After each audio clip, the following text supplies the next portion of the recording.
नमस्कार शेतकरी बंधूंनो. Agricultural development trust संचलित कृषी विज्ञान केंद्र बारामती कृषी कॅप आयोजित परिसंवादामध्ये मी तेजस्विनी उपाध्याय सर्व शेतकरी बांधवांचं स्वागत करते. शेतकरी बांधवांनो, ज्यांच्याकडे पाणी उपलब्ध आहे त्यांची अशी मानसिकता आहे की आमच्याकडे पाणी भरपूर आहे तर ठिबक किंवा तुषार सिंचन करायची गरज नाही. मित्रांनो, पिकांना भरपूर पाणी किंवा भरपूर रासायनिक खते दिली म्हणजे खूपच जास्त उत्पन्न मिळते असे नाही. कारण पारंपरिक पद्धतीने दोन्ही घटकांचा कार्यक्षमता अवघी 30 ते 35% मिळते. तर मग अधिक उत्पादन कसे मिळेल? पाणी आणि रासायनिक खते जमिनीला का पिकांना द्यावी? तर पारंपरिक पद्धतीमध्ये ती फक्त जमिनीला दिली जातात, पिकांना दिली पाहिजेत. हे फक्त शक्य आहे ते फक्त ठिबक सिंचनामुळे. कारण की जमिनीत जर कायम वापसा असेल तर पिकांची वाढ जोमदार व उत्तम होते. रासायनिक खते उत्तम कार्यक्षमपणे वापरली जातात. त्यामुळे पिकांच्या संपूर्ण कालावधीत वापसा किंवा ठिबक किंवा तुषार पद्धतीने जर आपण पाणी दिले तर त्याचे हमखास उत्पन्न देखील चांगले मिळते.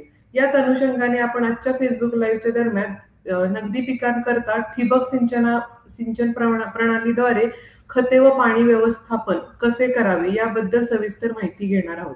परिसंवादाचे मार्गदर्शन करण्यासाठी आपल्यासोबत आहे Shri Mahesh Jadhav sir, farm manager, agriculture development trust Baramati. तर शेतकऱ्यांना मी विनंती करते की आजचे आपले काही प्रश्न असतील तर त्यांनी कमेंटद्वारे सादर करावे. सर आपणास मार्गदर्शन करतील. सर, आपण आता परिसंवादाला सुरुवात करावी. धन्यवाद मॅडम. ॲग्रिकल्चर डेव्हलपमेंट ट्रस्ट संचलित कृषी विज्ञान केंद्र बारामती व कृषी कॅप यांच्या संयुक्त विद्यमाने आजचा जो आपण सेशन घेत आहोत त्यामध्ये जो विषय आहे नगदी पिकाकरिता ठिबक सिंचन प्रणालीद्वारे खत व पाणी व्यवस्थापन या संदर्भात आज आपण तांत्रिक सेशन घेत आहोत. मुख्यतः आपण बघतो की आता दुष्काळी परिस्थितीमध्ये काही शेतकऱ्यांना पाण्याची परिस्थिती खूप बिकट आहे. काही शेतकऱ्यांची इच्छा असूनही पाण्याअभावी त्यांना शेती चांगल्या प्रकारे त्यात उत्पन्न घेता येत नाही किंवा त्या प्रकारे त्यांना मेहनत घेऊन चांगलं उत्पादन निघत नाही. मग तशा अनुषंगानं जर ड्रीपचा वापर केला मग त्या अनुषंगाने खत पाणी व्यवस्थापन करून आपल्याला जास्तीचं उत्पन्न कसं घेता येईल त्या अनुषंगाने आज मुख्यतः आपण चर्चा करणार आहोत. जर बघायला गेलं तर जुनी काळी आपण बघतो की जसं पाटपाण्याला आपण पाहतो की जे काही 50 किलो पॅकिंगमधली खतं वापरतात लोक, बेसल डोसला असेल, भर खताला असेल किंवा पिकाच्या परिपक्वतेवेळी ती खतं वापरली जातात. पण हे खता व्यतिरिक्त जी काही ड्रीप मधून देण्याजोगी जी काही खतं येतं त्या खतांचा पिकांच्या वाढीच्या अवस्थेनुसार कसा वापर केला पाहिजे, किती प्रमाणात ती खतं दिली पाहिजेत त्या अनुषंगाने आज आपण मुख्यतः चर्चा करणार आहोत. आणि त्या अनुषंगानं ड्रीपमधनं जी खतं आपण देणार आहेत ती कोणत्या स्टेजला किंवा कोणत्या अवस्थेमध्ये किती खतं गेली पाहिजेत, तेवढी का दिली पाहिजे, त्या मागचं कारण काय, त्या संदर्भातलं आपण डिटेल चर्चा ह्या प्रेझेंटेशनमध्ये किंवा ह्या फेसबुक लाईव्हच्या सेशनमध्ये करणार आहोत. सर, तुम्हाला पाण्याचं म्हटलं की आज क्वालिटी वॉटरचा इश्यू आहे. म्हणजे मुख्यतः पिकाकरता पाणी उपलब्ध आहे पण काही ठिकाणी क्वालिटीचा इश्यू आहे.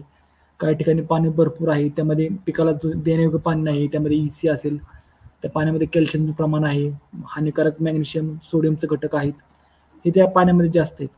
मग अशा कंडिशनला हे पाणी जर आपल्याला वापरायचं असेल तर आपल्याला चॅलेंजिंग होऊन जातं.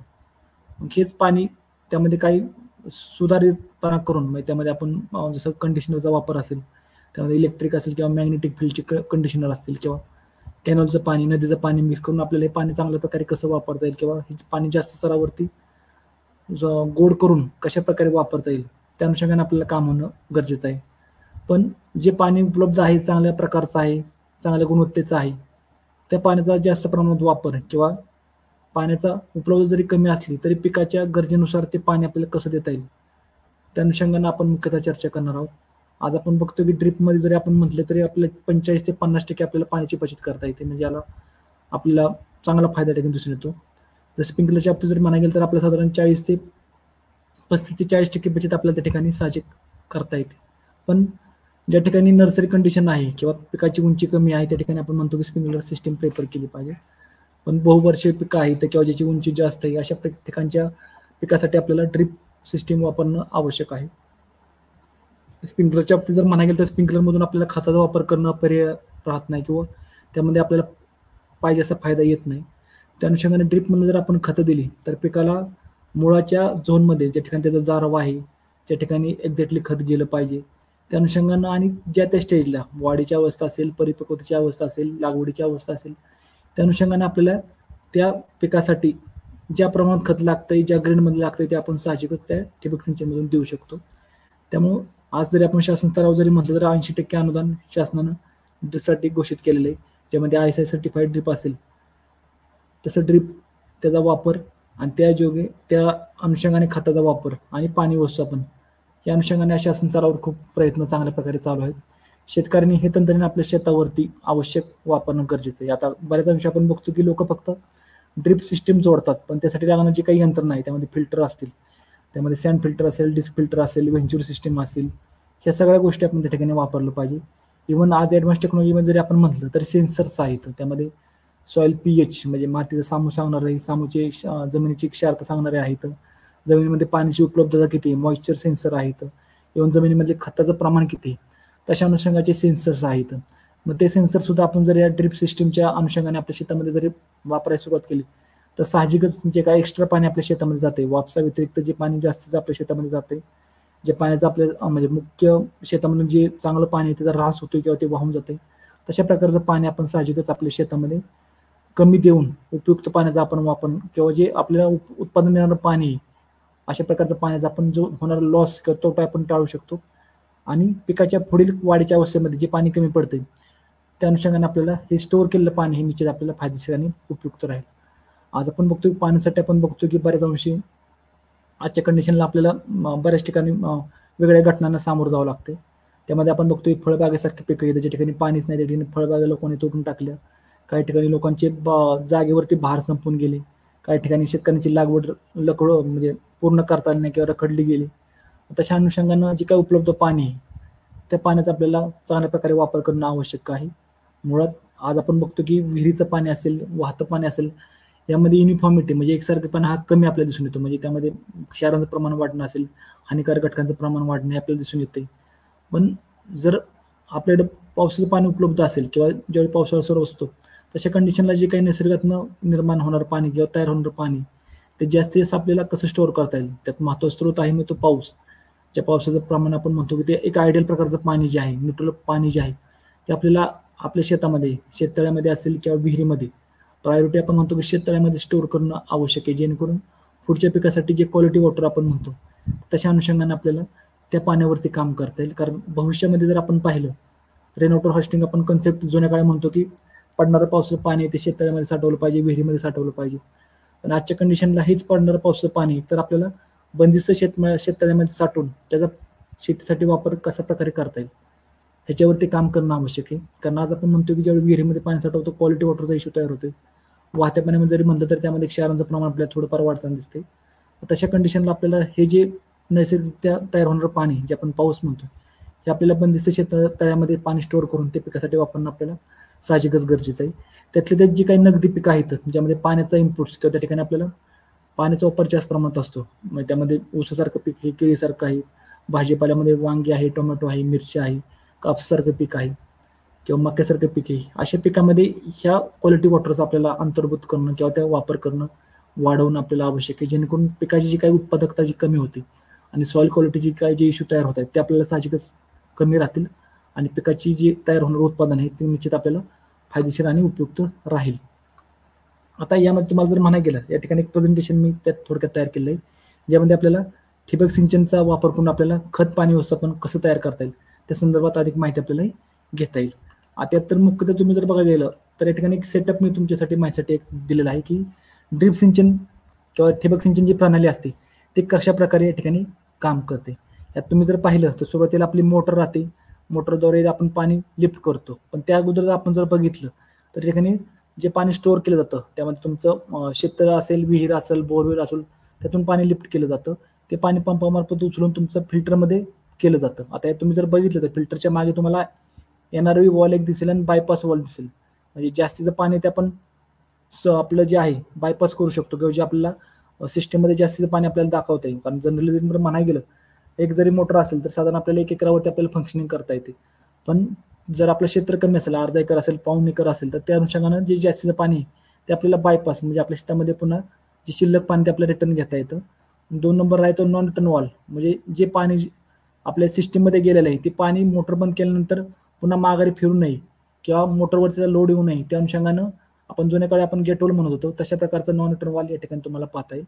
त्या ठिकाणी जर पुढे गेलं तर सँड फिल्टर आहे. आता बऱ्यापैकी लोकांना सँड फिल्टर माहिती आहे किंवा त्या ठिकाणी हायड्रोसायक्लोन फिल्टर माहिती आहे. म्हणजे या ठिकाणी मुख्यतः जे काही हेवी पार्टिकल्स आहे त्या ठिकाणी आपल्याला थांबवण्याचं काम, ज्याचं वजन जास्त आहे ते मुख्य त्या ठिकाणी आपल्याला थांबवता येतात किंवा ते वजन त्या ठिकाणी आपल्याला ते फिल्टरमध्ये स्टोअर करता येतात. पुढे जर गेलं तर तुम्हाला व्हेंच्युअर इंजेक्टर पाहता येईल. व्हेंच्युअर म्हणजे ठिकाणी आपल्याला खतं जे आपण आपल्या पिकासाठी आपले जे खतं द्यायचे त्या अनुषंगाने त्या ठिकाणी आपल्या व्हेंच्युअर इंजेक्टर आपण इन्सर्ट करू शकतो. त्यामध्ये जो नॅचरल पाण्याचा प्रेशर आहे त्या अनुषंगानं हा व्हेंच्युरी काम करत असतो. त्यामध्ये इनपुट आणि आउटपुट असे 2 कनेक्शन असतात. इनपुटमध्ये पाणी आपण कलेक्ट करू शकतो, ज्या ठिकाणी आपला जो व्हेंच्युरीचा सेटअप असेल ज्यामध्ये बॅलर तुम्ही वापरू शकता किंवा टाकी वापरू शकता, त्यामध्ये पाणी स्टोअर करून किंवा हे पाणी घेऊन त्यामध्ये खत मिश्रण आपण तयार करू शकतो आणि नेक्स्ट पाईपलाईनद्वारे आपण ते पाणी पुन्हा या सिस्टीममध्ये घेऊ शकतो, जेणेकरून जे खत मिश्रित पाणी ते आपल्या सिस्टीममध्ये आणलं जाईल. दुसरा त्यामध्ये एक महत्त्वाचा कन्सेप्ट आहे तर तुम्ही जर बघितलं सँड फिल्टर, हा म्हणजे ड्रिप सिस्टमच्या अनुषंगाने आज महत्त्वाचा पार्ट मानला जातो. बऱ्याच अंशी जेवढे काही आपण ड्रिप सिस्टम बघतो त्यामध्ये प्रामुख्याने सँड फिल्टरला आज खूप महत्त्वाचं योगदान त्या ठिकाणी मानलं जातं, कारण बऱ्यापैकी सिस्टीम ज्या आहेत या सँड फिल्टर नसल्यामुळे आज कार्यान्वित नाही येतं. तशा अनुषंगाने सँड फिल्टर म्हणजे तुमची 7.5 मोटर असू द्या, 5ची असू द्या किंवा 10ची HP, 10ची असू द्या, 15 HP असू द्या, त्या अनुषंगाने आज सँड फिल्टर मार्केटला उपलब्ध आहेत.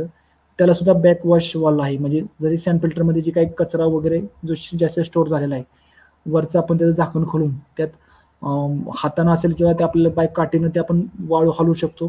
त्याची घाण गोळा झालेली ती एका त्या बॅक वॉश फिल्टरनं आपण बॅक वॉश जो आहे वॉल आहे त्यांना आपण बाहेर काढू शकतो. जे चांगलं पाणी आहे जे त्यामध्ये सगळं घाण निघून गेलेलं आहे असं चांगलं राहिलेलं पाणी पुढे आपण स्क्रीन फिल्टरमध्ये कलेक्ट करतो, ज्यामध्ये मायन्यूट पार्टिकल्स जे आपल्या डोळ्यांना दिसत नाही तशा प्रकारचे पूर्ण पार्टिकल्स ह्या स्क्रीन फिल्टरमधून आपल्याला वेगळे करता येतात आणि एक चांगलं गुणवत्तापूर्ण पाणी आपण ह्या सिस्टीममधून पुढं कंटिन्यू करू शकतो. आता या तुम्ही जर बघितलं ज्यावेळी तुमचं स्क्रीन फिल्टर ज्यावेळी तुम्ही सोडून पुढे येतात तर तुम्हाला ते पुढे आणखी एक NRV दिसेल, नॉन रिटर्न वॉल दिसेल. यामध्ये जर तुम्ही NRVचा रोल्स पाहिला तर सेमच आहे की जे काही पाणी सिस्टीममधून तुमचं मोटर बंद केल्यानंतर बॅकअप येणार आहे, जे माघारी पाणी फिरणार आहे ते पाण्याचा लोड तुमचा सँड फिल्टर आणि स्क्रीन फिल्टरवर येऊ नये त्या अनुषंगाने त्या ठिकाणी NRV वॉल टाकलेला असतो. त्यापुढे तुम्ही जर पाईपला बघितलं एअर रिलीज वॉल आहे, ज्यामध्ये ज्या पाईपलाईनमध्ये आपण पाणी चालू केलं ते पाईपलाईनमधून पाणी चालू केले त्यामध्ये जे काही घाण आहे किंवा जो एअर प्रेशर आहे तो आपल्याला जर बाहेर काढायचा असेल तर त्या ठिकाणी आपल्याला एअर रिलीज वॉल आपल्याला चांगल्या प्रकारे मदत करतो. इव्हन तुमची सिस्टीम जर वापरत नसेल किंवा कार्यान्वित नसेल त्या अनुषंगाने त्या पाईपलाईनमध्ये जे काही घाण राहिलेली ते आपल्याला एअर रिलीज वॉलमधून आपण जे काही फिजिकल आणि एअर बेस जे काही मटेरियल आहे इम्प्युरिटीज आहे ते आपण इझिली ह्या बाहेर काढू शकतो. त्यामध्ये पुढे जर बघितलं तर मेन सब मेन दोन्ही कनेक्शन आपल्याला यामध्ये कनेक्ट करता येतात. तुमचं 1 एकर क्षेत्र असेल त्याचं साहजिक तुम्हाला त्या ठिकाणी मेन लाईन पण अलोकेट करावं लागते, सेकंडरी त्या ठिकाणी तुम्हाला सब मेन पण अलोकेट करावी लागते. मेन लाईन यासाठी की जर तुमच्या भविष्यामध्ये जर काही एक्सपान्शनचा विषय असेल की जर तुम्हाला ड्रिप सिस्टीम जर तुम्हाला वाढवायची असेल तर त्या अनुषंगाने त्या ठिकाणी मेन लाईन आपल्याला उपयोगी पडते. सबमेन जी आहे ती त्या क्षेत्रासाठी म्हणजे तुमचं ड्रिप अलोकेशन तुम्ही केलेलं आहे त्या प्लॉटला तुम्हाला ॲक्च्युअली इरिगेशन करायचे, फर्टिगेशन करायचे, तशा अनुषंगानं सबमेनच्या ठिकाणी काम करत असते आणि सबमेनला जे आहे ते लॅटरल ह्या पूर्ण जोडलेल्या असतात. त्यामध्ये इनलाईन असतील किंवा प्लेन लॅटरल असतील, त्यामध्ये सबसर्फेसचे ड्रिप असतील त्या पूर्ण त्या ठिकाणी या कनेक्ट केलेल्या असतात. ड्रिप लाईनला जरी म्हणलं तर ड्रिपर मार्फत आपण त्या झाडाला पिकाच्या वेळेनुसार 2 लिटर, 4 लिटर, 8 लिटर त्या ठिकाणी आपण ड्रिपर इन्स्टॉल करू शकतो. इनलाईनमध्ये तुमचं 4 लिटर कॅपॅसिटी आणि 8 लिटर कॅपॅसिटी अशा प्रकारचे इनलाईन ड्रिपर आपण त्या ठिकाणी प्रिपेअर करून त्या ठिकाणी पिकाची लागवड करू शकतो. त्यामध्ये पुढे जर गेलं तर शेवटचा पार्ट म्हणजे तो इन कॅप, म्हणजे जे आपण ड्रिप सिस्टीममधून जे पाणी सोडतोय, जे आपल्या लॅटरलला पाणी येतं इनलाईन असेल किंवा ऑनलाईन ड्रिपर, त्या सिस्टीममधलं जे पाणी आपण पुढं बायपास करतोय किंवा पास करतोय ते पाणी त्या सिस्टीममध्ये राहावं, लिच आउट होऊन जाऊ नये त्या अनुषंगाने आपण एंड कॅप लावणं गरजेचं आहे. आता एंड कॅपचा जर आपण वापर बघितला तर मुख्यतः ज्यावेळी तुमची सिस्टीम 15 दिवस 20 दिवस तुम्ही वापरता त्यानंतर तुमच्या खताचे जे काही पार्टिकल्स राहिलेले आहेत, काही इम्प्युरिटीज राहिलेले असतं किंवा काही घाण राहिलेली ते घाण पूर्ण आपल्याला जर त्या सिस्टीममधून किंवा त्या ड्रिप लाईनमधून जर आपल्याला काढायचे असेल तर तशा कंडिशनला आपल्याला एंड कॅप साहजिक मदत करत असतं. आता ही जी काही तुम्हाला सेटअप मी दाखवला हा मुख्यतः आपण ड्रिप सिस्टीमसाठी हा सेटअप पूर्ण आपल्याला उभा करावा लागतो. आजपर्यंत अंशी आपण बघतो की शेतकरी ड्रिप सेटअप तयार करतात पण त्या अनुषंगानं त्या जी सिस्टीम किंवा जी यंत्रणा प्रॉपर पाहिजे ती यंत्रणा त्या ठिकाणी फॉलोअप केली जात नाही. परिणामी त्या ठिकाणी ते ड्रिप सेटअप लवकर किंवा काही कालावधीत ते खराब होतात किंवा वापरयोग्य राहत नाही. तशा अनुषंगाने ही पूर्ण यंत्रणा आपण आपल्या शेतामध्ये राबवणं आवश्यक आहे. आज आपण KVK बारामतीच्या व्यासपीठावर जर आपण पाहिलं तर साधारण आता 15 वर्षापासून आपल्याकडं जी काही ऑटोमेशन प्रणाली आहे ती पूर्ण आपण या ठिकाणी वापरतोय, ज्यामध्ये ह्या सर्व प्रकारच्या सिस्टीम आपण शेतकऱ्यांना प्रात्यक्षिक स्वरूपात दाखवतोय. ह्या पूर्ण सिस्टीम आपल्याकडे कॅम्प्युटराइज बेस्ड आहेत, त्यामुळे पूर्ण क्षेत्रावरती जे काही खतं असेल, पाणी असेल, त्याची यंत्रणा आपण पूर्ण ह्या ऑटोमेशन बेसमधून आपण इरिगेशन प्लस फर्टिगेशन आपण करत असतो. आणि त्याची त्या बागेसाठी किंवा त्या क्षेत्रासाठी जे पिकं आहे त्यासाठी आपल्याला चांगले रिझल्ट आज सुद्धा आपल्याला येत आहे. तर त्यामुळे त्या अनुषंगाने हे सिस्टीम वापरणं आवश्यक आहे. आता जे काही महत्त्वाची नगदी पिकं आहेत त्यामध्ये ऊस असेल, केळी असेल, डाळिंब असेल, संत्री असेल, त्यानंतर वांगी आहे, मिरची आहे, इव्हन भुईमूग आहे, मका आहे, कापूस आहे, अशी काही महत्त्वाची पिकं आहेत. त्या पिकासाठी जी काही ड्रीप प्रणालीचा जो वापर आहे तो का केला पाहिजे किंवा त्यासाठी पाणी व्यवस्थापन कसं केलं पाहिजे त्या अनुषंगाने आपण थोडक्यात जाणून घेऊया. मुख्यतः आज बघतो की महाराष्ट्राचा जर विचार करायला गेला तर ऊस या पिकाखाली क्षेत्र आज महाराष्ट्रामध्ये खूप जास्त आहे. म्हणजे प्रत्येक शेतकऱ्याच्या घरी जरी म्हटलं तरी ऊस साधारण म्हणजे अर्धा एकर असेल, 1 एकर असेल, एव्हरेज सरासरी शेतकरी असेल साधारण 3 एकर 2 एकर पर्यंत त्या ठिकाणी ऊसाची शेती केली जाते. पण त्या अनुषंगाने आपण जर बघितलं त्या त्याला जेवढं पाणी आहे किंवा त्या पिकाच्या गरजेनुसार पाणी त्या ठिकाणी कधी जातं कधी जात नाही. काही ठिकाणी पाण्याचा हेवी लॉस होतो, काही ठिकाणी पाणी कमी पडतं.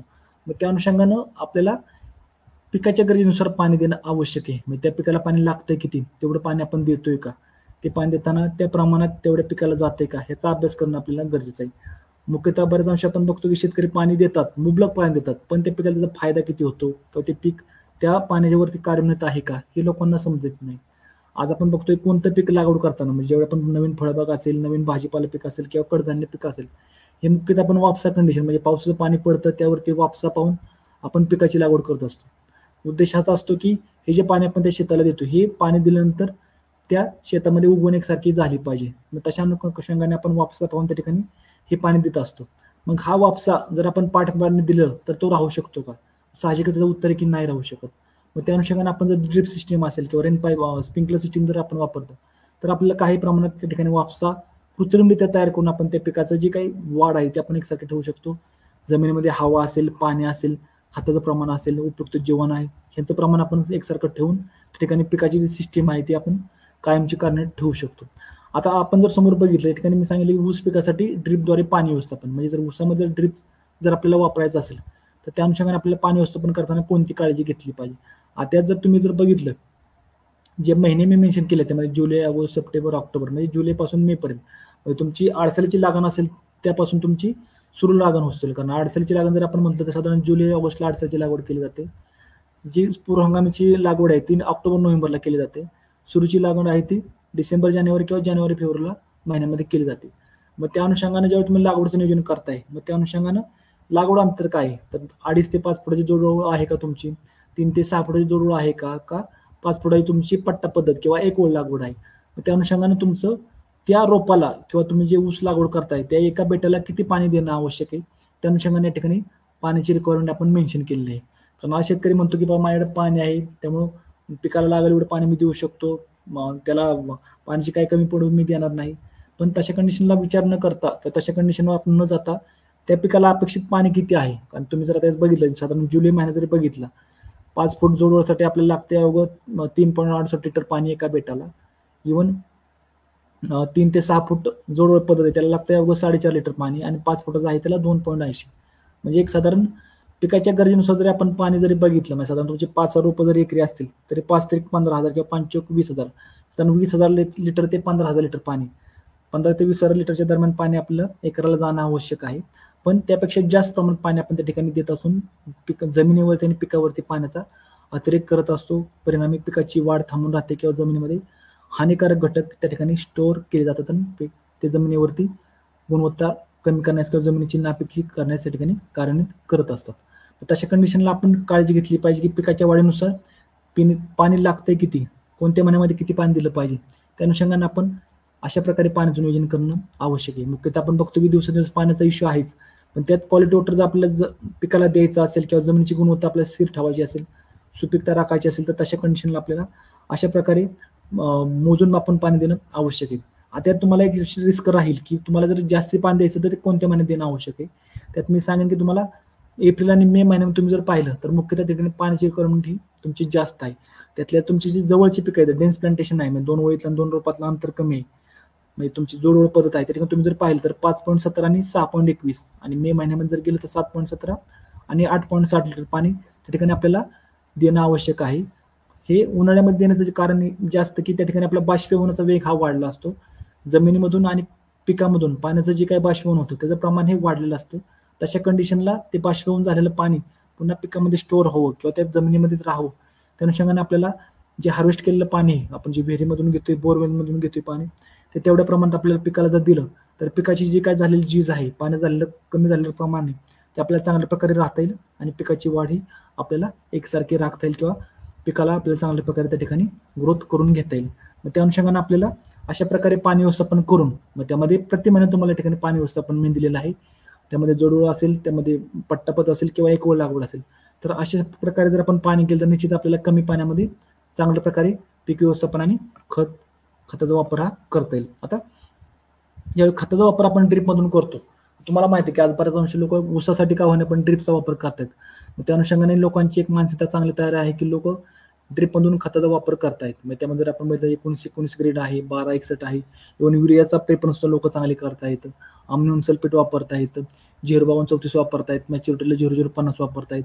त्या अनुषंगाने का होईना त्या ठिकाणी लोकांचं ड्रीपमधून खत देण्याचं प्रमाण हे वाढलेलं आहे.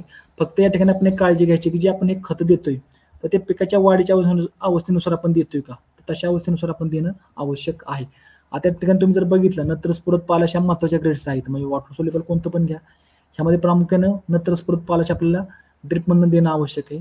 ह्यामध्ये पिकाच्या लागवडीनंतर साधारण 1 ते 4 आठवडे म्हणजे साधारण 728 पहिला 1 महिना जो आहे त्या ठिकाणी आपल्याला 30 किलो नत्र देणं आवश्यक आहे. ज्यामध्ये स्फुरद आणि पालाश अवघा 9 किलो, दोन्ही प्रत्येकी स्फुरद आणि पालाश 9 किलो, म्हणजे 19 ग्रेड आपण वापरतोय बरोबर आहे, पण त्या अनुषंगाने स्फुरद आणि पालाश जो आपला जास्त जातोय तो कमी कसा करता येईल, त्या अनुषंगाने 19 एक हात आणि युरियाचे 2 हात जरी आपण दिले तर साहजिक आपल्याला ठिकाणी नत्राचा वापर जास्त आपल्याला ठिकाणी करता येईल आणि स्फुरद पाणी पालाचे प्रमाण त्या ठिकाणी पिकाच्या गरजेनुसार आपल्याला देता येईल आणि त्याचा जास्तीचा वापर आणि त्याचा ऱ्हास त्या ठिकाणी होणार नाही.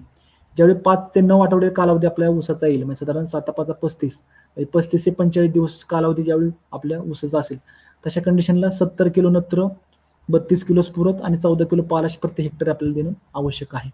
याप्रमाणे देण्यामागचं कारण त्यावेळी पिकाची आपली फुटव्याची अवस्था असते, त्या ठिकाणी फुटव्यासाठी आपल्याला नत्र आणि स्फुरद म्हणजे पिकाला ताकद तयार करणं असेल किंवा फुटव्याचं प्रमाण वाढवण्यासाठी आपल्याला नत्र आणि स्फुरद त्या ठिकाणी जास्ती देणं आवश्यक आहे, जेणेकरून पिकाची वाढ आणि फुटवा चांगला राहील. 10 ते 20 आठवडे म्हणजे लागवडीनंतर 70 ते 140 दिवसामध्ये आपल्याला 100 किलो नत्र, 51 किलो स्फुरद आणि 32 किलो पालाश प्रति हेक्टर देणं आवश्यक आहे. ज्यामध्ये पिकामध्ये फुटवा चांगला पोचणं असेल, फुटव्यांची वाढ असेल, फुटव्यांचं ऊसामध्ये रूपांतरण असेल, तशा कंडिशनला आपल्याला या प्रमाणात नत्र स्फुरद पालाश देणं आवश्यक आहे. आणि शेवटी 21 ते 26 आठवडे म्हणजे 140 दिवसानंतर अप टू हार्वेस्टिंग त्या ठिकाणी आपल्याला पालाशचं प्रमाण वाढवणं आवश्यक आहे. ज्यामध्ये ऊसामध्ये साखर भरणं असेल, ऊसामध्ये पेरणीची लांबी वाढवणं असेल, ऊसामध्ये रिकव्हरी भरवणं असेल, अशा गोष्टीसाठी आपल्याला पालाश जो आहे तो 37 किलो प्रति हेक्टर आपल्याला त्या ठिकाणी देणं आवश्यक आहे. मग अशा कंडिशनला जर आपण खत व्यवस्थापन म्हणजे 292 आता हा जो डोस आहे आपण 80% म्हणजे तुमच्या मुख्य खताचे फक्त 80% डोस आपण हा ड्रीपमधून देतोय आणि जो राहिला 20% डोस आहे तो आपण ड्रीपमधून 20% डोस आहे तो आपण बेसल डोस म्हणून त्या ठिकाणी वापरतोय. म्हणजे अनुषंगानं जमिनीमध्ये सुरुवातीला ताकद तयार करणं असेल आणि ऊस लागवडीनंतर पिकाच्या वाढीच्या अवस्थेनुसार जे काही खत व्यवस्थापन आहे हे आपण साहजिकच या सिस्टीमद्वारे चांगल्या प्रकारे करू शकतो. त्यामुळे आज सुद्धा आपण बघतोय की लोकांचा ड्रीपचा वापर किंवा ड्रीप मार्फत त्या ठिकाणी लोक चांगल्या प्रकारे खत व्यवस्थापन आणि पाणी व्यवस्थापन करता येतं. साहजिकच आपण आज ऊसामध्ये बघतोय की ज्या ठिकाणी अवघ 60 टन 70 टन प्रति एकरी उत्पादन निघत होतं, तशा ठिकाणी लोक 100 ते 125 टनापर्यंत उत्पन्न घेत आहेत. हे सगळं शक्य झालं ते फक्त ड्रीप आणि ड्रीपद्वारे खताचा वापर. त्यामुळे शेतकरी बांधवांनी हे प्रायोरिटी बेसिसवर करणं आवश्यक आहे. आता याचा फायदा काय, आता याचा आपण बघतोय की जी खतं आपण लागवडीला देत होतो, जे आपण बांधणीवर देत होतो, बाळ बांधणीवर देत होतो, ती खतं आपण आज 26 हप्त्यामध्ये डिवाइड करतोय. म्हणजे 26 हप्ते इन द सेन्स 26 पंधरवड्यामध्ये आपण डिवाइड करतोय आणि ह्याचा फायदा आपल्याला एक होतोय की त्या ठिकाणी ऊस उत्पादन आपलं साधारण 27.26% वाढतंय आणि खताची जे खतं आपण वापरतोय त्यामध्ये आपला 20% आपली खताची बचत ह्या सिस्टीम मार्फत होत असते. त्यामुळे आपण साहजिकच ड्रीप सिस्टीम मार्फत खत आणि पाणी व्यवस्थापन ऊसासाठी का होईना आपल्याला प्रेफर करणं आवश्यक आहे, जी काळाची गरज आहे.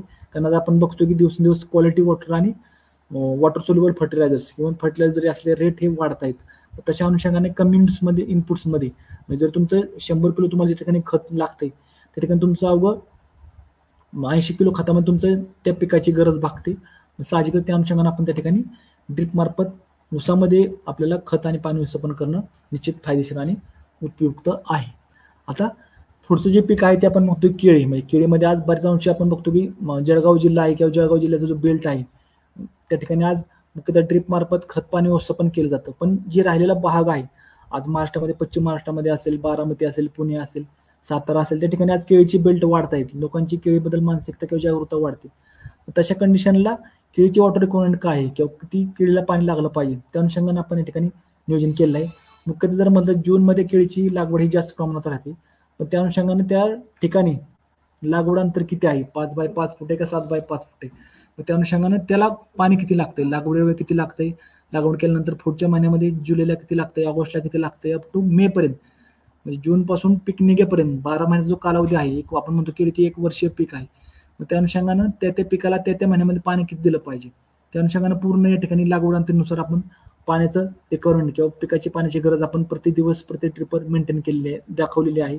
ज्या अनुषंगानं शेतकऱ्यांना केळी बागेचं नियोजन केलेलं आहे ते अशा कंडिशननं ड्रीप मार्फत या प्रकारे पाण्याचं नियोजन निश्चित केलं तर त्यांना चांगल्या प्रकारे पिकाची वाढ आणि उत्पन्नही मिळू शकते. ह्यात जरी आपण पाहिलं तर जून, जुलै, ऑगस्ट, सप्टेंबर इव्हन अप टू जानेवारीपर्यंत पिकाची गरज, पाण्याची गरज सरासरी आहे. साधारण 3 लिटर ते 4 लिटर पर्यंत पाण्याची गरज आहे. पण मार्च पासून जून पर्यंत त्या ठिकाणी पिकाची पाण्याची गरज वाढलेली असते, कारण आपण बघतो तेवढा उन्हाळा कालावधी लागतो. जसं मी ऊसामध्ये सांगितलं की तुमचं बाष्पीभवनाचा वेग त्यावेळी जास्त आहे. तशा कंडिशनला आपल्या साहजिकच बाष्पीभवनाच्या वेगाच्या अनुषंगानं किंवा पिकामध्ये पाण्याचं बाष्पीभवन किती झालेलं आहे त्या अनुषंगानं आपण त्या ठिकाणी पाण्याची गरज पूर्ण करण्यासाठी आपल्याला त्या ठिकाणी ड्रीपमधून तेवढ्या प्रकारे पाण्याचा विसर्ग होणं आवश्यक आहे. म्हणजे फेब्रुवारी जरी बघितलं तर साधारण 6.5 लिटर, मार्चमध्ये 9.5 लिटर, एप्रिलमध्ये 9.5 लिटर, मे मध्ये जरी गेलं तर साधारण आपल्याला 13 लिटर पर्यंत आपल्याला पाणी हे द्यावं लागतंय. पण त्याच्या अनुषंगानं 7.5 फुटावरती 7 बाय 5 फुटावरती जर लागवड असेल तर 15 लिटर पाणी आपल्याला त्या ठिकाणी देणं आवश्यक आहे. म्हणजे ह्या गोष्टी आपण जर जाणून घेतल्या तर साहजिक आपल्याला पिकाला पाणी द्यायचंय किती किंवा पिकाची गरज किती, तेवढं पाणी दिलं तर पिकामध्ये किती वाढ आपल्याला दिसून येईल हे आपण प्रात्यक्षिक स्वरूपात पाहू शकतो. आणि साहजिकच जो पाण्याचा होणार तोटा आहे तो आपण ठिकाणी टाळू शकतो. आता ज्यावेळी केळीमध्ये खताचा जर विचार आपण करायला गेला तर साधारण प्रति झाड जरी म्हटलं तर 240-200 म्हणजे 200 ग्रॅम नत्र, 40 ग्रॅम स्फुरद आणि 200 ग्रॅम पालाश हे आपण पिकाला देणं आवश्यक आहे. मग त्यामध्ये जर ग्रॅम मध्ये जर विचार करायला गेला, आपल्या एकरी जरी झाडामध्ये साधारण 7 बाय 5 फुटावरची झाडं म्हटलं तर साधारण 1400 केळीची झाडं एकरी बसतात. मग त्या अनुषंगाने 14-28 साधारण 280 किलो नत्र आपल्याला जाणं आवश्यक आहे. त्या ठिकाणी 14-56 म्हणजे साधारण 50 ते 56 किलो स्फुरद जाणं आवश्यक आहे. आणि पुन्हा 550 किलो त्या ठिकाणी आपला पाला जाणं आवश्यक आहे. पण हात देतो नाही देतो किंवा पिकाला मिळतोय नाही मिळतोय ह्याची कधी कधी आपल्याला पूर्णतः आयडिया येत नाही. तशा कंडिशनला आपल्याला त्या ठिकाणी ड्रीप मार्फत जर आपण खत व्यवस्थापन केलं, ऑलरेडी शेतकरी या ठिकाणी बरेच अंशी केळीमध्ये काम करतात, पण आयडियलरित्या एक उत्तमरित्या त्या ठिकाणी व्यवस्थापन जर केलं तर साहजिकच हा होणारा तोटा आहे. तर तुम्हाला मी सांगितलं की ऊसामध्ये आपण खताची आणि पाण्याची बचत करतोय, त्याच्या अनुषंगानं केळीमध्ये जरी आपण ड्रीप मार्फत खत आणि पाणी व्यवस्थापन केलं तर साहजिकच आपल्याला उत्पादन वाढ जी आहे ती 39% उत्पादन वाढ मिळणार आहे. पण त्या व्यतिरिक्त खताची जी मात्रा आहे, ज्या ठिकाणी आपल्याला 100 किलो खत वापरायचं त्या ठिकाणी अवघं 80 किलो पर्यंत आपण खत वापरलं तरी आपल्याला पिकाचं उत्पन्न हे चांगलं मिळू शकेल आणि 20% त्या ठिकाणी आपल्याला खतामध्ये बचत हे मिळते. आता ह्यावेळी ज्यावेळी आपण केळीमध्ये खताचं व्यवस्थापन करतोय त्या ठिकाणी आपल्याला फक्त 20% जी खतं आहे ती बेसल डोस म्हणून द्यायचे तर किंवा खताला बांधणी वेळी किंवा भर लावतेवेळी देणं आवश्यक आहे. राहिलेली 80% जी काही खतं आहेत ती आज विद्राव्य स्वरूपात आपण ड्रीपमधून जरी आपण पिकाला दिली तर निश्चित आपल्याला पिकाला चांगल्या प्रकारे त्या ठिकाणी उत्पन्नही मिळतं. आता ज्यावेळी केळीची लागवड आपण विचार करतो की जूनमध्ये आपण लागवड प्लॅनिंग करतो त्या ठिकाणी जून जुलैमध्ये आपल्याला नत्र अवघं 15% म्हणजे मुख्य 200 ग्रॅममध्ये अवघं 15% नत्र आपल्याला लागवड गेला पाहिजे पहिल्या 2 महिन्यामध्ये, स्फुरद 30% गेला पाहिजे आणि पालाश अवघा 10% जाणं आवश्यक आहे. पुढच्या 2 महिन्यामध्ये जो नत्र आहे तो 40% देणं आवश्यक आहे, स्फुरद आहे तो 50% देणं आवश्यक आहे, पालाश आहे तो अवघं 20% देणं आवश्यक आहे. 5व्या आणि 6व्या महिन्यामध्ये पिकाच्या वाढीच्या अवस्थेत जो 5वा-6वा महिना आहे तशा कंडिशन आपल्याला 25% नत्र ठिकाणी जाणं आवश्यक आहे. म्हणजे 200 पैकी अवघा 50 ग्राम नत्र तुमचा प्रति झाड जाणं आवश्यक आहे, स्फुरद आहे तो 20% जाणं आवश्यक आहे आणि पाला जो आहे तो अवघा 25% जाणं आवश्यक आहे. पिकाच्या वाढीच्या अवस्थेमध्ये 7व्या आणि 8व्या महिन्यामध्ये 20% नत्र आणि 30% पालाश, स्फुरद आपल्याला द्यायचाच नाहीये, नत्र 20% आणि पालाश 30% देणं आवश्यक आहे. आणि 9 महिन्याच्या पिकाच्या वाढीच्या अवस्थेमध्ये ठिकाणी पालाश म्हणजे आपण घड तयार होण्याची अवस्था किंवा घड लागण्याची अवस्था, परिपक्व होण्याची अवस्था, भरण्याची अवस्था आहे तशा कंडिशनला आपल्याला राहिलेलं 15% पालाश आपल्याला प्रति झाड देणं आवश्यक आहे. आता या ठिकाणी आपण पर्सेंटेजमध्ये प्रमाण देण्यामागचं कारण की ज्यावेळी आपण पिकाला खतं देत असतो तर बऱ्याच अंश आपण बघतो की 1919 आहे, 1919 आहे, 1261 आहे, 1340 आहे. हे ग्रेड्स वापरताना शेतकऱ्यांना त्या ठिकाणी नत्र किती गेलं पाहिजे, स्फुरद किंवा ती ग्रेड वापरताना किती प्रमाण गेलेलं त्याची आयडिया घेत नाही. त्या अनुषंगाने जर आपण नत्रासाठी नायट्रिक ऍसिड, स्फुरदसाठी फॉस्फरिक ऍसिड, पालासाठी जरी म्हटलं तरी एमओपीचं किंवा एसओपी जरी ग्रेड वापरली तर साहजिकच हे पर्सेंटेजनुसार आपल्या त्या ठिकाणी खतं जरी दिलं तर त्या ठिकाणी आपल्याला कन्फ्युजन होण्याची कोणतीही अडचण येणार नाही. सरळ खतं जे आहेत ते आपण जरी वापरलं तर साहजिकच त्या पिकाच्या वाढीसाठी म्हणजे नत्रासाठी तुम्हाला सांगते नायट्रिक ऍसिड आहे, युरिया आहे, अमोनियम सल्फेट आपण वापरू शकतो. स्फुरदसाठी फॉस्फरिक ऍसिड सारखं आहे किंवा बार ऍसिड सारखी चांगली ग्रेड आहे ते वापरू शकतो. पालासाठी 0050 किंवा एसओपी सारखे ग्रेड्स आहेत. त्या ठिकाणी आपल्याला पर्सेंटेजमध्ये खतं देणं आपल्याला साहजिकच सोपं आणि इझी होऊन जातं. या अनुषंगाने जरी आपण केळी खतामध्ये केळी पिकामध्ये जरी अशा प्रकारे खत व्यवस्थापन पाणी व्यवस्थापन केलं तरी आपल्याला घडामध्ये चांगला सुधार म्हणजे घडांची लांबी असेल, घडांची पाण्याची संख्या असेल, त्यांचं वजन असेल हे चांगलं आपल्याला त्या ठिकाणी तयार करता येईल. पिकाचं चांगलं अपेक्षित उत्पन्न आपल्या ठिकाणी हे घेता येईल.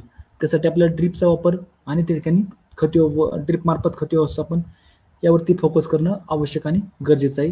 इव्हन आपण केळी बघतो की बऱ्याच अंशी हलक्या जमिनीमध्ये चांगला रिस्पॉन्स देत नाही, पण जी काही black cotton soil, deep soil आहेत तशा जमिनीमध्ये केळी पिकामध्ये चांगल्या प्रकारे आपल्याला उत्पन्न निघतं. त्या ठिकाणी चांगलं आपल्याला जी काही पिकाची वाढ असेल, गाढाची वजन आहे त्या ठिकाणी आपल्याला चांगलं मिळालं जातं. आता मुख्यतः आज विदर्भ मराठवाड्यामधलं जर मुख्य पीक जरी म्हणलं तरी कापसाला मोठ्या प्रकारे ठिकाणी मान दिला जातो किंवा कापूस लागवड चांगल्या प्रकारे केली जाते. पण हे जर आपण म्हणायला गेलं तर बऱ्याच अंशी पावसाच्या पाण्यावरती डिपेंड असणारे पीक आहे. त्या अनुषंगाने शेतकऱ्यांना बराच तोटा सहन करावा लागतो. पण ज्या शेतकऱ्यांकडे आज पाण्याचे काही ना काही प्रमाणात सोर्स उपलब्ध आहे, त्यामध्ये विहीर असेल, बोरवेल असेल, तर सुरुवातीच्या वाढीच्या अवस्थेमध्ये जरी आपण जे पाणी आहे पिकाच्या गरजेनुसार जरी आपण ट्रीपमधून दिलं तर पिकाचा जो अवकाळी पावसामुळे होणारा परिणाम असेल किंवा कापूस लागवड लेट झाल्यामुळं जे काही परतीच्या पावसामुळे होणारं नुकसान ते आपल्याला टाळता येईल आणि परिणामी या ड्रीपच्या उपयुक्त पाण्यानुसार आपण पिकाचं चांगल्या प्रकारे उत्पन्न घेऊ शकतो. आता पिकाच्या बाबतीत जर मागायला साधारण एप्रिल ते सप्टेंबर हा कापूस पिकाचा मुख्यतः 6 महिन्याचा काळ मानला जातो, ज्यामध्ये कमी कालावधीचे वाण असतील, मध्यम कालावधी असेल किंवा इव्हन लांब कालावधीचे वाण तशा प्रकारची आपण लागवड करू शकतो. काही ठिकाणी पाणी उपलब्ध असते, काही ठिकाणी थोडं कमी राहतं. तशा अनुषंगाने आपण या ठिकाणी पाण्याचा उपलब्ध बघून आपण ड्रीपवरती कापसाची लागवड जर केली, त्यामध्ये 2.5 ते 5 फुटावरती जोडव पद्धतीनं असेल किंवा 3 ते 6 फुटावरती जोडव पद्धतीनं असेल, तशा कंडिशनने जी पाण्याची उपलब्ध आहे किंवा त्या पिकाला लागतं किती पाणी हे त्या ठिकाणी आपण नमूद केलेलं आहे. त्यामध्ये एप्रिल महिन्यामध्ये जरी म्हणलं तर साधारण 2.58 ते 3.10 लिटर पाणी आपल्याला देणं आवश्यक आहे. पण हेच पाणी जरी आपण जून जुलैला जर बघितलं, ज्यावेळी फुटव्याची अवस्था असते, बोंड तयार होण्याची अवस्था असते किंवा कळीमध्ये पीक असतं, तशा कंडिशनला हे पाणी हे साहजिकच 30 ते 40% त्या रिक्वायरमेंट हे वाढलेली असते. म्हणजे तुम्ही जूनला जरी बघितलं तर जूनमध्ये 3.30 लिटर पाणी प्रति लिटर आपल्याला देणं आवश्यक आहे. इव्हन ज्यावेळी 3 ते 6 फुटावरती लागवड असेल त्यावेळी आपल्याला 3.57 म्हणजे साधारण 4 लिटर पाणी आपल्याला प्रति ड्रिपर देणं आवश्यक आहे. तशा कंडिशनला आपण आपल्या जी मोटर्स आहे किती एचपीची आहे तो शोध घेऊन किंवा त्या मोटरच्या एचपीच्या अनुषंगानं प्रति सेकंड किती लिटर पाणी डिस्चार्ज होते त्या अनुषंगाने आपण बॅक कॅल्क्युलेशन करून या ठिकाणी आपण पाणीचा वापर त्या ठिकाणी करू शकतो. इव्हन ज्या शेतकऱ्यांकडे शक्य आहे त्या ठिकाणी कॅम्प्युटराइज बेस ऑटोमेशन युनिट उभी करून शेतकरी त्या ठिकाणी हे सिस्टीम चांगल्या प्रकारे वापरू शकतात किंवा आत्मसात करू शकतात. आता यामध्ये जर बघितलं तर संकरित वाणासाठी जो बोंड वाढीचा काळ आहे, म्हणजे कोणतं पण आपण हायब्रिड क्रॉप म्हणलं तर पाण्याची गरज ही जास्त लागते. त्यातल्या जर कापसाच्या पिकांमध्ये जर म्हणायला गेलं ज्यावेळी बोंड वाढीचा काळ म्हणजे याला आपण बोल तयार होण्याची अवस्था असते, ठिकाणी पाण्याचा ताण जर बसला तर मुख्यतः तुमचं पिकाचं जे मुख्य उत्पादन आहे त्यावरती चांगल्या प्रकारे आपल्याला ठिकाणी परिणाम झालेला दिसून येतो. तशा अनुषंगाने पाण्याचा ताणासाठी किंवा जो पाण्याचा ताण आपल्या पिकाला पडतो तो होऊ नये त्यासाठी आपल्याला या ठिकाणी ड्रीपमधून पाणी व्यवस्थापन करणं आवश्यक आहे. इव्हन पाणी टंचाईच्या काळात बागायती पिकाला 60% जर बाष्पीभवन होत असेल तर तेवढ्या प्रमाणात आपल्याला पाणी देणं आवश्यक आहे. कारण जेवढं पाणी तुमचं पिकाला कमी पडत जाईल तेवढी पिकाची ग्रोथ ही कमी राहील. परिणाम तयार होणारे बोंड असतील, बोंड परिपक्वतेची लक्षणं असतील किंवा बोंडामध्ये कापूस तयार होण्याचं प्रमाण हे साहजिकच हे कमी केलं जातं. तशा अनुषंगाने आपण त्या ठिकाणी पाण्याचं व्यवस्थापन करणं आवश्यक आणि गरजेचं आहे. आता ज्यावेळी ड्रीपसाठी किंवा कापूससाठी आपण ड्रीपमधून खताचं व्यवस्थापन करण्याचं नियोजन करतोय तर कशा प्रकारे आपण त्या ठिकाणी खताचं व्यवस्थापन करणं आवश्यक आहे. मुख्यतः कापसाच्या बाबतीत जर म्हणायला गेलं तर प्रति हेक्टरी आपल्याला 120 किलो नत्र देणं आवश्यक आहे, 60 किलो स्फुरद देणं आवश्यक आहे आणि 60 किलो पालाश देणं आवश्यक आहे. मग हे जे नत्र स्फुरद पालाश आपल्या पिकाला आपल्याला द्यायचे हे आपल्याला साधारण जरी म्हणायला गेलं 4 टप्पे आणि साधारण जरी म्हणायला गेलं तर एक 14 हप्त्यामध्ये आपल्याला देणं डिवाइड करणं आवश्यक आहे. साधारण 15 दिवसाचा एक हप्ता आपला राहतो. त्या अनुषंगानं जी सुरुवातीच्या पिकाच्या लागवडीपासून 21 दिवसाचा कालावधी त्या ठिकाणी आपल्याला 3 समान हप्त्यामध्ये हे पीक डिवाइड करणं आवश्यक आहे. साधारण 7 दिवसाच्या अंतराने आपण हे हप्ते डिवाइड करू शकतो. 22 ते 63 दिवसाच्या कालावधी आपल्याला 6 हप्त्यामध्ये हे पीक किंवा हे खत डिवाइड करणं आवश्यक आहे. 64 ते 77 दिवसाच्या पिकाच्या कालावधीमध्ये आपल्याला 2 समान हप्त्यामध्ये हे जे खत आपण देतो ते डिवाइड करणं आवश्यक आहे.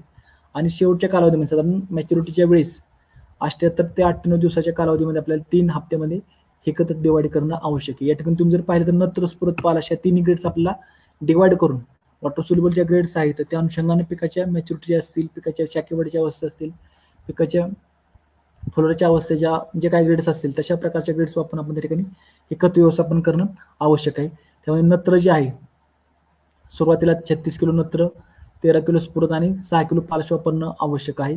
साधारण 30% नत्र, 22% स्फुरद आणि 10% पालाश त्या ठिकाणी आपल्या अपेक्षण होईल. 22 ते 63 दिवसाच्या कालावधीमध्ये 30 किलो नत्र, 24 किलो स्फुरद आणि 18 किलो पालाश प्रति हेक्टरी आपल्याला वापरणं आवश्यक आहे. ज्यामध्ये प्रति हेक्टरी आपला 25% नत्र जाईल, 40% स्फुरद जाईल आणि 30% पालाश हा जाईल. 64 ते 77 दिवसाच्या कालावधीमध्ये 33.5 किलो नत्र, 18 किलो स्फुरद आणि 13.2 किलो पालाश प्रति हेक्टरी आपल्याला देणं आवश्यक आहे. ज्या अनुषंगाने 28 किलो नत्र, 30 किलो स्फुरद, 22 किलो पालाश हा प्रति हेक्टरी आपल्याला दिला जाईल. 78 ते 98 दिवसाच्या कालावधीमध्ये 20 किलो नत्र, 4.8 म्हणजे साधारण 5 किलो स्फुरद आणि 22.8 म्हणजे 23 किलो पालाश प्रति हेक्टरी आपल्याला देणं आवश्यक आहे. ज्यामध्ये 17% नत्र, 8% स्फुरद आणि 38% पालाश हा तुमच्या पिकाच्या मॅच्युरिटीच्या वेळेस आपण त्या जमिनीमध्ये किंवा त्या पिकासाठी देऊ शकतो. हा जो आपला जो डोस आहे तो आपण पूर्णतः स्प्लिट यामध्ये केलेला आहे. ज्यामध्ये 100, 120, 60 म्हणजे 120 किलो नत्र, 60% स्फुरद आणि 60 किलो पालाश प्रति हेक्टरी आपण हा पूर्ण डिवाइड केलेला आहे. यामध्ये आपण एक म्हणतो की 30, 45 आणि 60 म्हणजे लागवडीनंतर 30, 45 आणि 60 दिवसांनी आपल्याला 17-44-0 म्हणजे युरिया, फॉस्फेट याची 2% प्रमाणे आपण जर फवारणी घेतली तर साहजिक पिकामध्ये फुटवा असेल, पिकामध्ये बोंडगळीचं प्रमाण जे आहे ते आपल्याला कमी करता येईल आणि पिकाला चांगल्या प्रकारे आपल्याला उत्पन्न घेता येईल. पुढचं जे पीक आहे त्यामध्ये संत्रा आणि डाळिंब. आता संत्र्यामध्ये जर बघितलं साधारण 6 बाय 6 मीटर म्हणजे 20 बाय 20 फुटावरती जर 20 बाय 20 फुटावरती जर तुमची लागवड असेल त्या अनुषंगाने आपण किती पाणी दिलं पाहिजे, कोणत्या महिन्यात दिलं पाहिजे त्या अनुषंगाने आपण पूर्ण त्यांनी डिटेल दिलेलं आहे. डाळिंबामध्ये जरी म्हटलं 4.5 बाय 3 मीटर म्हणजे साधारण 15 बाय 10 फुटावरती तुमची जर डाळिंबाची लागवड असेल तर त्या अनुषंगानं प्रति ड्रिपर किती पाणी आपल्याला दिवसा दिलं आवश्यक आहे त्या अनुषंगाने पूर्ण आपण या ठिकाणी महिनावाईज या ठिकाणी डिटेल्स दिलेला आहे. ह्या संत्रा जरी म्हटलं तर संत्र्यामध्ये मुख्यतः आंबे बहार हा प्रामुख्यानं प्रेफर केला जातो. ज्यामध्ये डिसेंबर किंवा जानेवारीमध्ये हा बहार चालू केला जातो.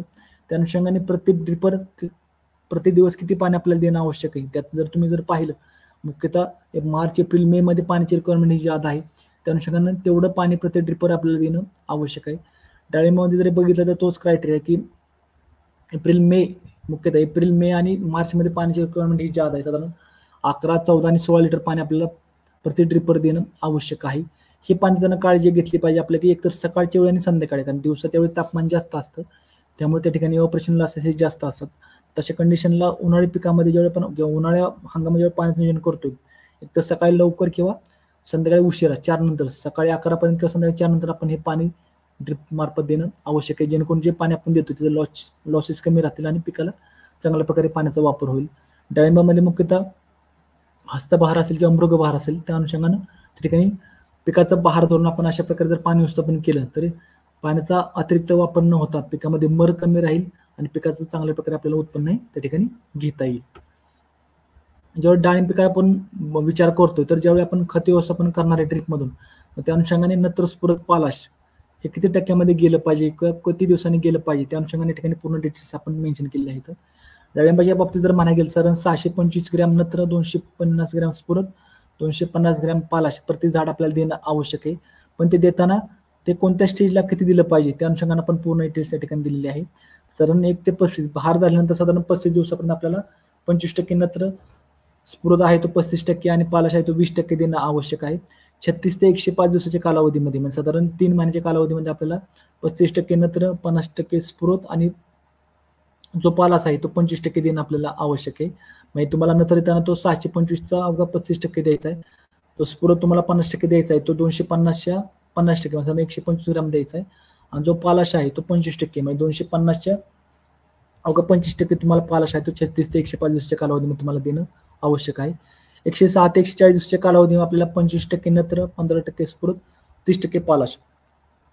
तुमचा टोटल जो डोस आहे 725, 250, 250 त्या अनुषंगाने 106 ते 140 दिवसाच्या अनुषंगाने तुम्हाला अवघं 25% नत्र, 15% स्फुरद आणि 30% पालाश खत देणं आवश्यक आहे. आणि 140 ते 154 दिवसाच्या कालावधी म्हणजे ज्यावेळी तुमची फळाची परिपक्वता चालू आहे किंवा मॅच्युरिटी स्टेज आहे त्या अनुषंगाने तुम्हाला नत्र अवघं 15% आणि पालाश जो आहे तो 25% तुम्हाला देणं आवश्यक आहे, जेणेकरून त्या ठिकाणी पिकाला जे आपण ते खत देतो ते चांगल्या प्रकारे लागू होईल आणि पिकाची उत्पादकता आपल्याला ही चांगली राहील. आता ही जी आपण पिकं पाहिली पूर्णतः फळ पिकासाठी आपण ड्रिप मार्फत पाणी व्यवस्थापन, खत व्यवस्थापन या अनुषंगाने आपण चर्चा केली. पण ज्यावेळी भाजीपाल्याचा विचार आपण करतो मुख्यतः पुणे जिल्ह्यातला काही बेल्ट आहे म्हणजे संगमनेर असेल, नारायणगाव असेल, इंदापूर आहे, अशा बेडमध्ये टोमॅटो पीक प्रामुख्याने मुख्यतः लागवड केलं जातं. मग त्या अनुषंगाने जर आपण हंगामानुसार जर पाणी व्यवस्थापन पाहिलं त्यामध्ये जर बघितलं तर टोमॅटोचा जर विचार करायला गेला तर खरीप हंगाम जो आहे त्यामध्ये जुलैपासून नोव्हेंबरपर्यंत टोमॅटोची पिकाचे उत्पादन घेतलं जातं. त्या अनुषंगाने 2 ते 4 फूट जर जोडोळ असेल त्या अनुषंगाने पिकाला प्रति झाड पाण्याची गरज किंवा प्रत्येक ड्रिपर किती पाणी दिलं पाहिजे त्या अनुषंगाने पूर्ण रेकॉर्ड आपण या ठिकाणी दिलेला आहे. त्यामध्ये 1.02 म्हणजे 1 लिटर पासून ते 1 किंवा 2.42 लिटर म्हणजे सप्टेंबरमध्ये पाण्याची गरज ही जास्त असते. त्या अनुषंगाने आपण जर पाणी व्यवस्थापन केलं साहजिकच आपल्या ठिकाणी अपेक्षित उत्पन्नही घेता येईल.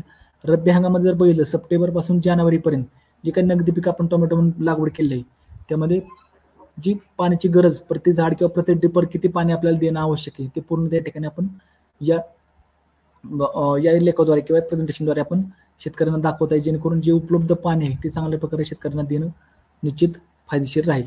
आता टोमॅटोमध्ये ज्यावेळी खत व्यवस्थापन करतो खत व्यवस्थापनच्या अनुषंगाने सुद्धा आपण त्या ठिकाणी पिकाला वाढीच्या अवस्थेनुसार जसं वांग्याचं आहे किंवा मिरचीचं आहे त्या अनुषंगाने आपल्याला खत व्यवस्थापन करणं एकदम सोपं आहे.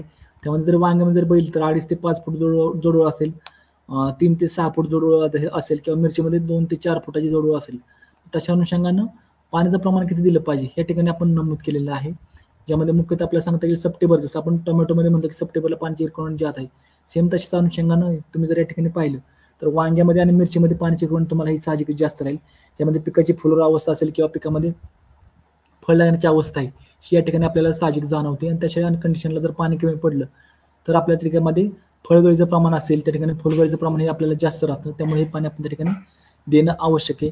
इव्हन रब्बी हंगामात जर तुम्ही जर बघितलं तर जसा उन्हाळा येईल म्हणजे डिसेंबर जानेवारीचा कालावधी येईल तापमान वाढत जाईल तशा कंडिशनला पाण्याची गरज ही वाढली जाते. म्हणजे तरी म्हणायला गेलं तर साधारण वांग्यामध्ये 3 ते 6 फूट जोडोळ आहे त्या ठिकाणी तुम्ही जर पाहिलं जानेवारीमध्ये साधारण आपल्याला 5.5 लिटर पाणी म्हणजे 5.25 लिटर पाणी आपल्याला प्रति ड्रिपर देणं आवश्यक आहे. त्या अनुषंगाने आपण त्या ठिकाणी पिकाचं उत्पन्न असेल पिकाची गुणवत्ता आहे ते आपल्याला साहजिकच ह्या पाण्याच्या गुणवत्तेवर आपल्याला चांगलं जोपासता येईल. मुख्यतः पाणी देताना आपण एक काळजी घेतली पाहिजे की हे पाण्याचं जे रेशो मेन्शन केलेलं आहे तो प्रत्येक ड्रिपर आहे मग त्या ड्रिपरमधून प्रति दिवसा तेवढं पाणी आपल्याला देणं आवश्यक आहे.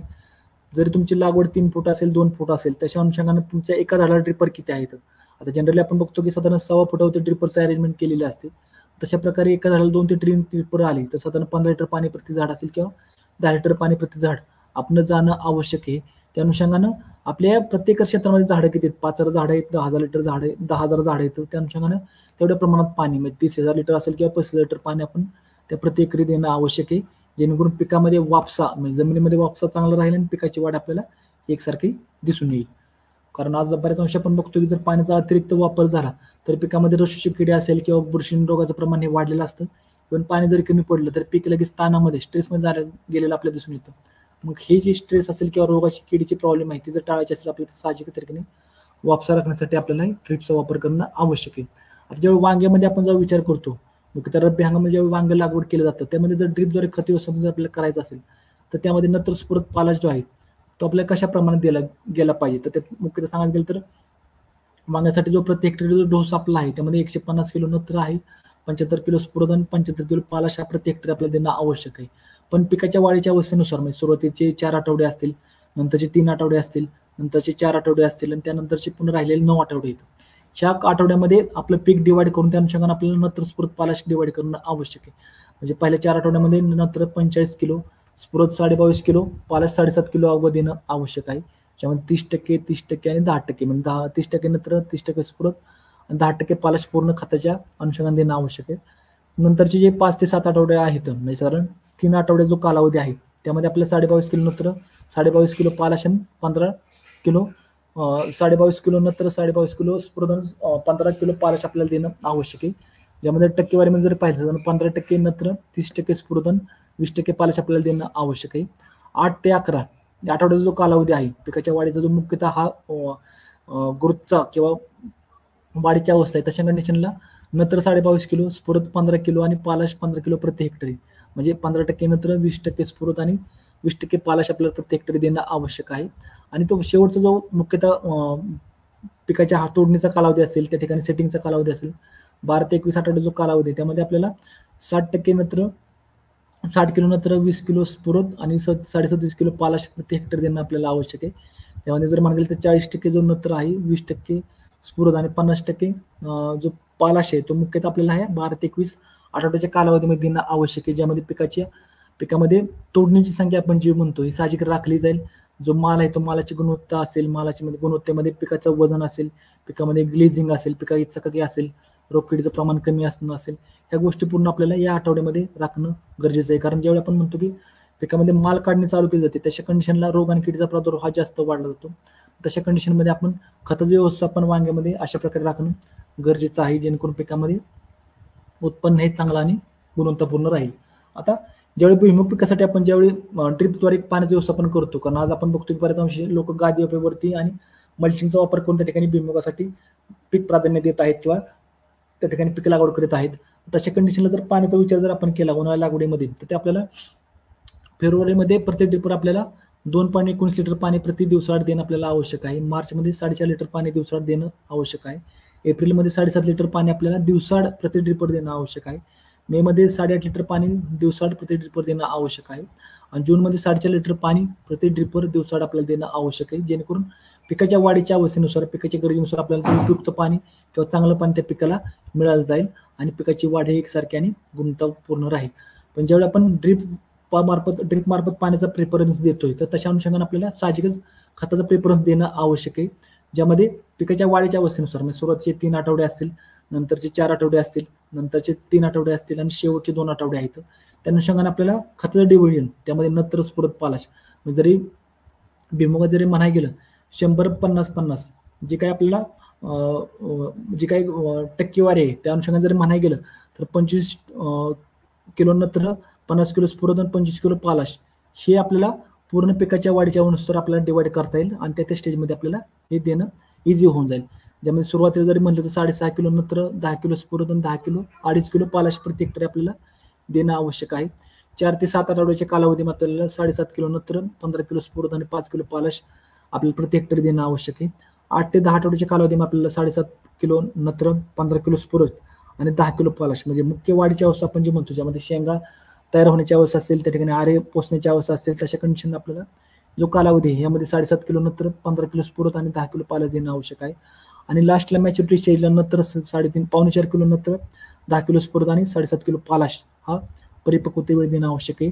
यामध्ये 25-50-25 म्हणजे 25 किलो नत्र, 50 किलो स्फुरद आणि 25 किलो पालाश प्रति हेक्टरी आपण या ठिकाणी चांगल्या प्रकारे प्रेफरन्स देऊन पिकाच्या गरजेनुसार आपण खत व्यवस्थापन करू शकतो. आता दिवसेंदिवस आपण बघतो की मक्यासाठी लोक प्रेफरन्स किंवा प्राधान्य चांगल्या प्रकारे देत आहेत. तर त्या अनुषंगाने मक्यामध्ये जर आपण ड्रिपचा जर आपण वापर केला तर साहजिकच आपण त्या ठिकाणी मक्यामध्ये चांगल्या प्रकारचं उत्पन्न घेऊ शकतो किंवा ठिकाणी, कारण हे जे पीक आहे पूर्ण एक्झॉस्टिव्ह क्रॉप आहे, ज्याला आपण खादाड पीक म्हणतो. तशा अनुषंगाने पाण्याचा चांगल्या प्रकारे वापर, खताचा चांगल्या प्रकारे वापर जर आपल्याला करायचा असेल तर साहजिक आपण ड्रिप मार्फत खत पाणी व्यवस्थापन करणं आवश्यक आहे. मुख्यतः गाळाची जमीन जी आहे ती मका पिकासाठी जास्त प्रिफरेबल राहते.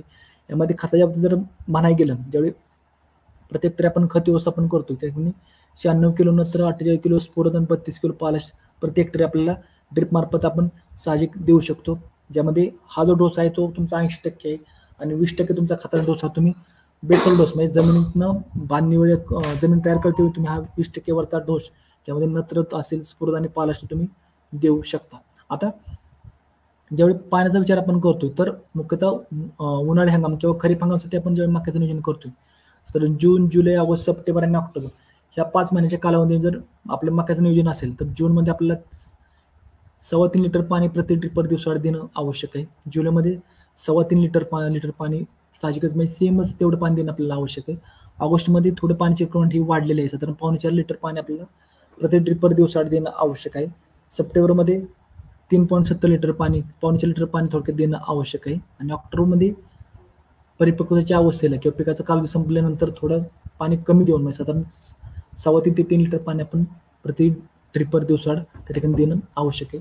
हे पाणी देताना आपण एक करू शकतो की यामध्ये जे दिवसाआड पाणी आहे हेच आपण स्प्लिट करून दररोज पाणी दिलं तरी पिकाच्या वाढीमध्ये आपल्याला चांगले आणि अपेक्षित बदल हे करून येऊ शकतात. पिकामध्ये आपल्याला उत्पन्न एकसारखं मिळेल.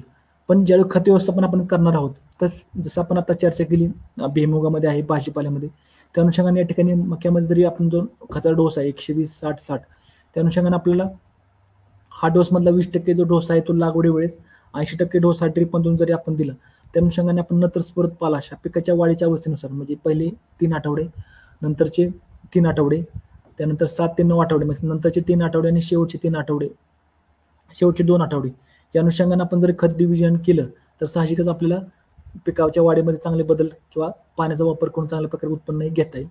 सुरुवातीच्या पहिल्या 3 आठवड्यामध्ये नत्र 29 किलो, स्फुरद 12 किलो, पालाश 8 किलो वापरणं आवश्यक आहे.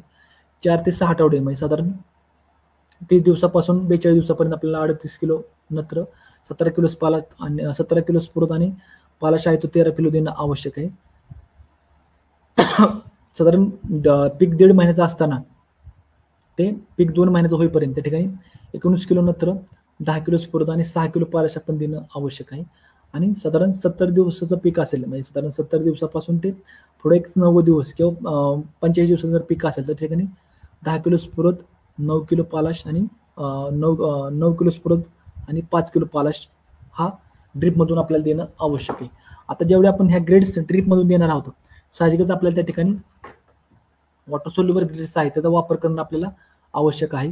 त्या अनुषंगाने आपल्याला त्या ठिकाणी ह्या जर ग्रेड्स आपण वॉटर सोल्युबल ग्रेड्स जर वापरल्या तर साहजिक आपल्याला खताचा होणारा खर्च, जसं आपण म्हटलं की ऊसामध्ये आहे, केळीमध्ये आपण 20% पर्यंत खताच्या खर्चाची बचत करू शकतो. इव्हन पाणी जे आहे किंवा जो एक्स्ट्रा होणारा खर्च आहे तो आपण साहजिकच वाचवू शकतो. त्या अनुषंगाने बाकी पिकं जी आहेत, आता आपण मेजरची पिकं बघतो की ऊस, केळी ही ॲन्युअल पिकं आहेत, पण त्या अनुषंगाने सीझनल पिकं जरी आपण ही लागवड करत आहोत तर त्या सीझनल पिकासाठी आपण साहजिकच अशा प्रकारे ड्रीप मार्फत खत पाणी व्यवस्थापन केलं तर निश्चित आपल्याला त्या पिकाच्या वाढीमध्ये एकसारखेपणा राहील. पिकामध्ये जी परिपक्वता आहे ती आपल्याला एका वेळ मिळेल आणि साहजिकच हे पीक काढणे योग्य आपल्याला राहील. आणि जो ह्यात महत्त्वाचा जो आहे की पाण्याचा होणारा एक्स्ट्रा होणारा म्हणजे जास्तीचा वापर असेल, पाण्याद्वारे खताचा वापर तो आपल्याला टाळता येईल आणि हे जास्तीचं पाणी आपल्याला काही प्रमाणात का होईना वाचवता येईल आणि पिकाच्या आणि जमिनीच्या गरजेनुसार पाणी देऊन आपल्याला जमिनीत वापसर राखून किंवा वापसर ठेवून आपल्याला पीक उत्पादन घेता येईल. आता ही जी काही मग पिकं आहेत त्या अनुषंगाने आपण या ठिकाणी खत आणि पाणी व्यवस्थापन केलेलं आहे. पण आज सुद्धा लोक आंब्यामध्ये आहेत, द्राक्षामध्ये आहेत त्या ठिकाणी किंवा गव्हामध्ये अतिरिक्त पाण्याचा वापर करतात. त्या अनुषंगाने त्या ठिकाणी आपल्याला होणारं नुकसान हे जास्त असतं. तशा कंडिशनला आपण KVK मार्फत किंवा कृषी कॅप मार्फत त्या ठिकाणी खत पाणी व्यवस्थापनाची यंत्रणा आहे किंवा जी प्रणाली ती समजून घेणं आवश्यक आहे. आणि कमी पाण्यामध्ये आणि कमी खर्चामध्ये आपल्या शेतीमध्ये जास्तीचं उत्पन्न कसं घेता येईल किंवा त्या ठिकाणी त्याचा फायदा कसा घेता येईल त्या अनुषंगाने आपण प्रयत्न करणं आवश्यक आहे. कारण दिवसेंदिवस आपल्याला क्वालिटी वॉटर याच्यावरती काम करणं आवश्यक आहे.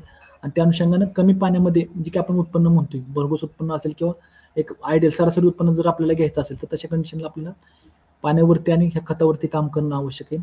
मार्केटला आपण बघतो की बऱ्याच अंशी आज वॉटर सोल्युबल ग्रेड्स उपलब्ध आहेत, ज्या काही क्लोराइड फॉर्ममधले आहेत, काही सल्फेट फॉर्ममधले आहेत.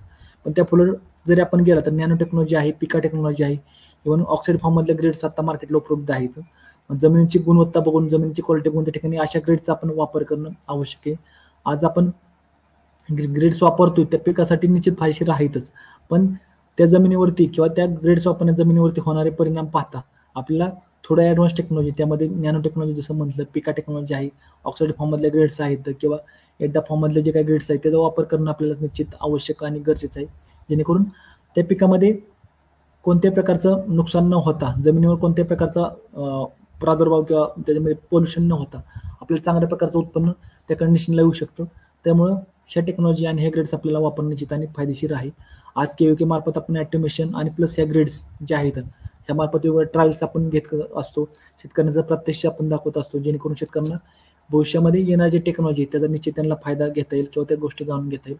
आणि त्या अनुषंगाने आपण KVK मार्फत निश्चित वेगळे प्रयोग या ठिकाणी करत असतो. आजचं सेशन जो होता आपला नगदी पिकासाठी ठिबक सिंचन प्रणालीद्वारे खत पाणी व्यवस्थापन, यामध्ये महत्त्वाच्या पिकासंदर्भात आपण माहिती जाणून घेतली. त्या व्यतिरिक्त जरी काही शेतकऱ्यांना अजून पिकासंदर्भात जरी माहिती हवी असेल किंवा त्यामध्ये खत पाणी व्यवस्थापन, तर KVK बारामती व कृषी कॅपशी तुम्ही कनेक्ट व्हा. त्याबद्दल तुम्हाला अधिक प्रकारचं जे काही तंत्रज्ञान आहे ते जाणून घेता येईल आणि माहिती घेता येईल.